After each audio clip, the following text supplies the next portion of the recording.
కావాల్సిన చికిత్స, దాంతోపాటు గుండె కూడా ఎఫెక్ట్ అయ్యింటే వాటికి కూడా చికిత్స చేయడం స్టార్ట్ చేశాం కిమ్స్ హాస్పిటల్ నెల్లూరు. సో ఈరోజు మనము 3 ఇయర్స్ బాబు లాస్ట్ శనివారం అంటే 19th ఈవినింగ్ మా దగ్గరికి తీసుకురావడం జరిగింది. ఈ బాబు ఇంటి దగ్గర తేలు కుట్టారని చెప్పి దగ్గరలో ఉండే హాస్పిటల్కి వెళ్ళినప్పుడు అక్కడ బాగా సిగ్గా అయిపోయింది. నా పేరు doctor Murarji, paediatric intensivist, KIMS Cuddles Nellore. ఈరోజు మనం ఒక సీరియస్ కేసు గురించి మీ ముందరకు వచ్చాం మాట్లాడడానికి. సో బాబు ఋషి అనే బాబు 3 ఇయర్స్ బాబు తేలు కుట్టడంతో శనివారం రాత్రి మా దగ్గరికి తీసుకురావడం జరిగింది. వచ్చినప్పుడే బాబు కండిషన్ చాలా సీరియస్గా ఉండింది. అంటే ఈ తేలి విషయం ఏదైతే ఉందో అది శరీరం అంతా పాకి గుండెని అండ్ మిగతా ఆర్గన్స్ని కూడా ఎఫెక్ట్ అవ్వడం స్టార్ట్ చేసింది. సో బాబు వచ్చినప్పుడు చాలా డ్రౌజీగా ఉన్నాడు. ఈవెన్ పెయిన్ఫుల్ స్టిమ్యులస్ కూడా రెస్పాన్స్ లేకుండా, గుండె కొట్టుకునే వేగంలో చాలా తేడాలు ఉన్నాయి. బాడీ అంతా చాలా చల్లగా అయిపోయింది. సో పల్స్ కూడా చాలా ఫీబుల్గా ఉండింది. ఆ టైంలో మేము ఎమర్జెన్సీగా కేసు అటెండ్ అయ్యి ఐసీయూ షిఫ్ట్ చేసి ఈ విషయానికి విరుగుడు మందుతో పాటు ఈ గుండెకు సంబంధించిన సపోర్ట్ మెడిసిన్స్ అన్నీ స్టార్ట్ చేసి మిగతా సపోర్టివ్ కేర్ ఏదైతే అవసరమో అన్నీ ఇవ్వడం జరిగింది. సో మా ట్రీట్మెంట్కి బాబు సరిగ్గా ఏదైతే విధంగా స్పందించాలో స్పందించి ఈరోజు మన ముందుకు ఇలా రావడం జరిగింది. సో మనం గుర్తుపెట్టుకోవాల్సిన విషయం ఏమంటే తేలు అనేది మనం చాలా చిన్న విషయంలాగా తీసుకుంటాం.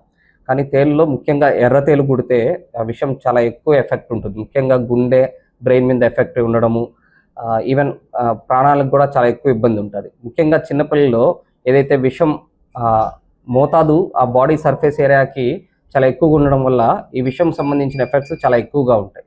సో మనకు వచ్చిన బాబులో కూడా గుండె ఎక్కువగా ఎఫెక్ట్ అవడం వల్ల వాటికి సంబంధించిన మెడిసిన్స్ అవన్నీ సరైన టైంలో స్టార్ట్ చేయడం వల్ల సో బాబు ఇలా మన ముందుకు రావడం జరిగింది.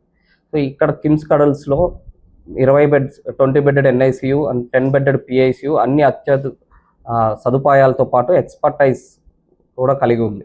సో ప్రజలు ఈ విషయాన్ని గుర్తించుకొని ఈ సేవల్ని ఉపయోగించుకోవాల్సిందిగా కోరుతున్నాము. అండ్ ఇప్పుడు వచ్చేది వర్షాకాలం. సో వర్షాకాలంలో ఏమవుతుందంటే ఈ బొరేళ్ళంతా వాటర్ చేరి స్నేక్స్ కానీ లేకపోతే తేళ్ళు కానీ జనావాసాల్లోకి వచ్చేస్తుంటాయి అన్నమాట. సో వాటిల్ని కొన్ని జాగ్రత్తలు తీసుకోవడం ద్వారా ఈ తేలు కాటు, పాము కాటు నుంచి మనం నివారించవచ్చు. సో ముఖ్యంగా కింద పడుకోకుండా మంచాల మీద పడుకోవడం, మన ఇరుగు పొరుగు పరిశుభ్రంగా పెట్టుకోవడంతో పాటు మనం చెప్పులు వేసుకునేటప్పుడు, షూస్ వేసుకునేటప్పుడు వాటిలంతా జాగ్రత్తగా చూసుకొని ఏం స్నేక్స్ కానీ తేళ్ళు కానీ లేవని నిర్ధారించుకున్న తర్వాత మాత్రమే మనం వేసుకోవాలి. ముఖ్యంగా పల్లెటూరు ప్రాంతంలో ఉండేవాళ్ళు ఈ ప్రమాదాలు ఎక్కువగా జరిగే అవకాశం ఉంటుంది. రెండో విషయం, ఈ తేలు కుట్టినప్పుడు కానీ పాము కుట్టినప్పుడు కానీ భయపడకుండా వెంటనే హాస్పిటల్కి సరైన టైంలో రాగలిగితే మనం ఈ ప్రమాదాలు ప్రాణాపాయంగా మారకుండా ఆపగలిగే ఛాన్స్ ఉంటుంది అన్నమాట. అంతేగాని పసరు మందు, ఈ మందు అని చెప్పి టైం వేస్ట్ చేసుకోకుండా వెంటనే హాస్పిటల్కి తీసుకొని వస్తే మనం మ్యాక్సిమం ఎంత అవసరమో అంత చేసి బిడ్డలకి ప్రాణాపాయం నుంచి కాపాడగలం. మేము బైరవరం నుంచి వచ్చాము. మా బాబుకి శనివారం సాయంత్రం 5 గంటలకి తేలు కుట్టింది.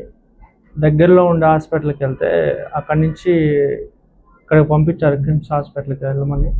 ఇక్కడికి వచ్చేసరికి మార్గం మధ్యలోనే బాబు స్పృహ పడిపోవడం, నోట్లోంచి నొరగా అంటే స్పర్శ లేకుండా అయిపోవడం జరిగింది. ఇక్కడికి మేము 8:40కి వచ్చాము. సార్ వాళ్ళు చాలా స్పీడ్గా రిసీవ్ చేసుకొని మొరార్జీ సారు ఏమైతే కావాలో బాబుకి కావాల్సిన మెడిసిన్స్ మొత్తం తీసుకొని చాలా స్పీడ్గా వర్క్ చేశారు. అలాగే నర్సింగ్స్ కానీ కిమ్స్ హాస్పిటల్ తరఫు నుంచి కానీ చాలా అనేది మాకు చాలా స్పీడ్గా వైద్యం జరగడం జరిగింది. బాబు స్పృహలోకి త్వరగా రావడం జరిగింది.